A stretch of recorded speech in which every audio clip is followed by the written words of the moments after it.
प्रशांत किशोर ने एक बयान जारी किया है। जन सुराज के प्रत्याशी हैं बांकीपुर से प्रशांत किशोर।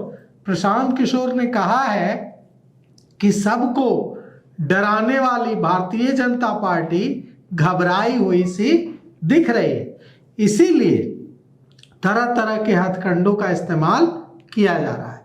प्रशांत किशोर ने पत्रकारों से बातचीत करते हुए आज कहा कि भारतीय जनता पार्टी पर आरोप लगता था कि काला धन का इस्तेमाल कर रही है भारतीय जनता पार्टी। भारतीय जनता पार्टी पर आरोप लगता था कि डरा रही है, गलत संसाधनों का इस्तेमाल कर रही है। भारतीय जनता पार्टी कहती थी कि ये सारे आरोप झूठे हैं। पहली बार ऐसा हो रहा है कि भारतीय जनता पार्टी घबराई हुई से दिख रही है और ऐसे आरोप भारतीय जनता पार्टी लगा रही है। भारतीय जनता पार्टी चुनाव आयोग के पास जा रही है और प्रशांत किशोर ने कहा कि ये जो डर है ये बताता है कि भारतीय जनता पार्टी हिल गई है। प्रशांत किशोर ने कहा कि छात्रों का जो आज पटना में प्रदर्शन हुआ है वो प्रदर्शन यह बताता है कि छात्रों के अंदर गुस्सा कितना है और ये गुस्सा आने वाले दिनों में और बढ़ेगा। क्या कुछ कहा है प्रशांत किशोर ने और उसके क्या मायने हैं हम आपको सुनाते हैं। आखिरी दौर में आ गया है सर, चुनाव लगातार अभी प्रचार में लगे हुए हैं।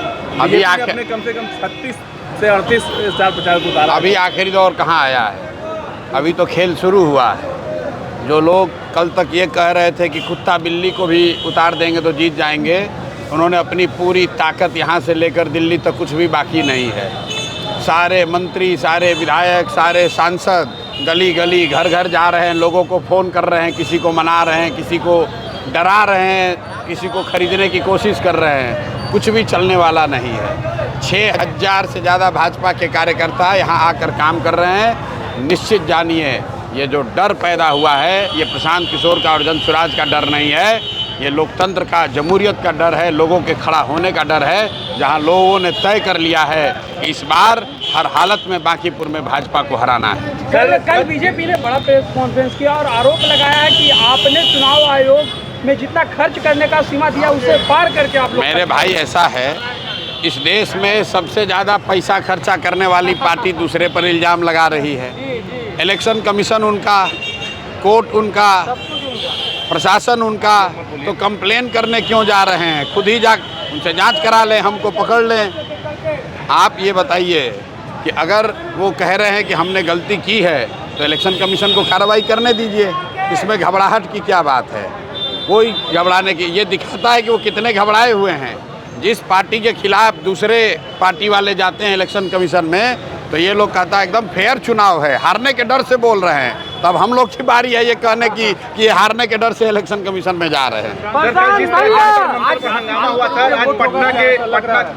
जाति से ऊपर उठ के वोट करने की बात, जाति, धर्म, दल और नेता, इन चारों की अंधभक्ति से ऊपर उठकर लोग बिहार में बदलाव के लिए, एक नई राजनीतिक शुरुआत के लिए, सम्राट चौधरी को हटाने के लिए, भाजपा के अहंकार को तोड़ने के लिए वोट करेंगे। पटना जनता पार्टी के आह्वान के बाद आज बिहार में बड़ा प्रदर्शन हुआ है छात्रों का। उन पर गोली, भाई छात्रों पर बरसों से ये छात्रों का जो गुस्सा है उसको दबाया जा रहा है। बिहार में तो कम से कम युवा और छात्रों ने ये पिछले कई साल से देखा है, हर 4 महीने 2 महीने पे पेपर लीक होता है, कोई पकड़ा नहीं जाता है।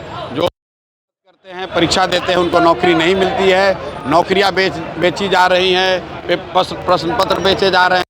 आज नहीं तो कल ये गुस्सा फूटना ही था, अब वो फूटा है तो देखिए कहाँ तक जाएगा। ये धरना प्रदर्शन जो रोड पर हो रहा है ये रुकने वाला नहीं है। जितनी मेरी समझ है ये अभी आगे और बहुत बड़ा रूप लेने वाला है। सर आज सर कांग्रेस और बीजेपी के कार्यकर्ताओं में जम के मारपीट भी हुई है सर आपस में। किसमें? कांग्रेस और बीजेपी के कार्यकर्ताओं। कहाँ पर?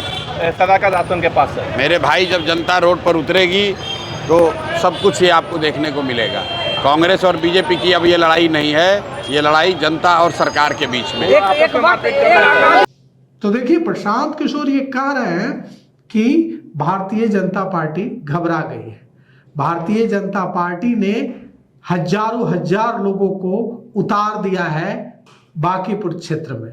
प्रशांत किशोर कह रहे हैं कि भारतीय जनता पार्टी ऐसे आरोप लगा रही है जो आरोप अब तक भारतीय जनता पार्टी पर लगते थे। प्रशांत किशोर कह रहे हैं कि भाजपा घबरा गई है और इसलिए ऐसा कह रही है। आपको क्या लगता है, भाजपा घबरा गई है बांकीपुर चुनाव से पहले? और बांकीपुर में क्या होगा? देखिए, बांकीपुर में कुल मिलाकर लड़ाई भारतीय जनता पार्टी और प्रशांत किशोर के बीच एकदम सीधे सीधे मुकाबला हो गया है। राष्ट्रीय जनता दल एक तरह से बैक कर गया है चुनाव से। वहां राष्ट्रीय जनता दल न अपनी ताकत लगा रहा है और न जनता राष्ट्रीय जनता दल की तरफ लड़ाई में उस उम्मीद से देख रही है। वहां एकदम आमने सामने की लड़ाई हो गई है प्रशांत किशोर और भारतीय जनता पार्टी के बीच। ऐसे में भारतीय जनता पार्टी को यह डर सता रहा है कि अगर राष्ट्रीय जनता दल का जो 45,000 वोट है वो अगर शिफ्ट हो जाता है यादवों का, मुसलमानों का और दूसरे सेक्शंस का प्रशांत किशोर के तरफ, तो प्रशांत किशोर ने भारतीय जनता पार्टी के वोट बैंक में सेंधमारी करने में सफलता हासिल कर ली है। अब प्रशांत किशोर ने जब भारतीय जनता पार्टी के वोट बैंक में सेंधमारी करने में सफलता हासिल कर ली है और एक बड़ा सेक्शन जो भारतीय जनता पार्टी का कोर वोटर था वो प्रशांत किशोर को वोट देने पर को तैयार हो गया है।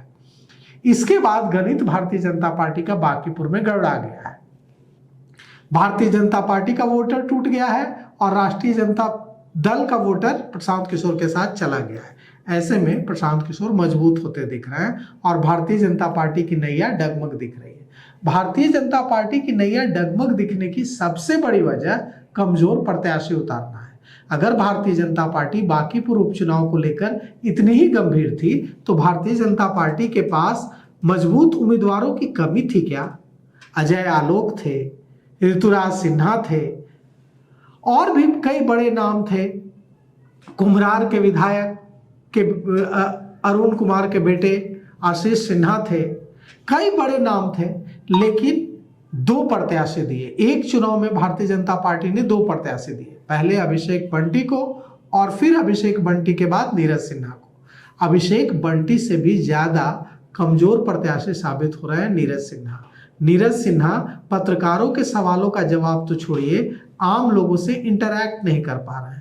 इसीलिए भारतीय जनता पार्टी ने उनके बोलने पर बैन लगा दिया है। वे उन्हें सिर्फ हाथ जोड़कर घुमाया जा रहा है और उनके आसपास कई सारे नेता रखे जा रहे हैं जो उनको पत्रकारों से बचाएं, उनको बोलने न दे, क्योंकि भारतीय जनता पार्टी को लग रहा है कि नीरज सिन्हा जितना बोलेंगे उतना उनके वोट कम होंगे, क्योंकि 2-3 बार उन्होंने कहा और 2-3 बार उन्होंने बात की और तीनों बार जब उन्होंने बात की तो उससे यह पता चला कि राजनीतिक रूप से अभी परिपक्वता की कमी साफ झलक रही है।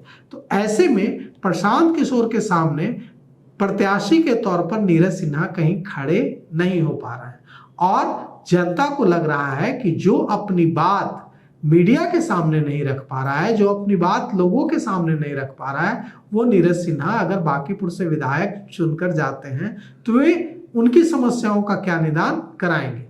और Bharatiya Janata party over confidence में थी। भारतीय जनता पार्टी को लग रहा था कि बांकीपुर में तो कोई लड़ाई ही नहीं होगी, बांकीपुर में वे जिसे उतार देंगे वही चुनाव जीत जाएगा। और इसीलिए नीरज सिन्हा, अब पहले अभिषेक बंटी और फिर नीरज सिन्हा को दिया गया। अब वहां लड़ाई इतनी भयानक हो गई है, इतनी विकराल लड़ाई हो गई है कि इस विकराल भयानक युद्ध में भारतीय जनता पार्टी चुनाव आयोग के दफ्तर जाकर गुहार लगा रही है कि प्रशांत किशोर गलत तरीकों का इस्तेमाल कर रहे हैं। अब तक ये आरोप भारतीय जनता पार्टी पर पूरे देश में लगाया करती थी दूसरी पार्टियां। तो क्या ये भारतीय जनता पार्टी का डर है, घबराहट है, जैसा प्रशांत किशोर कह रहे हैं?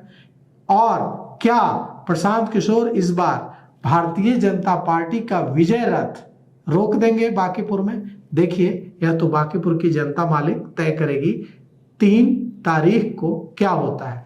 जनता तो अपना फैसला 30 जुलाई को ही सुना देगी, लेकिन रिजल्ट सामने आएगा 3 अगस्त को। तो देखिए 3 अगस्त को क्या होता है।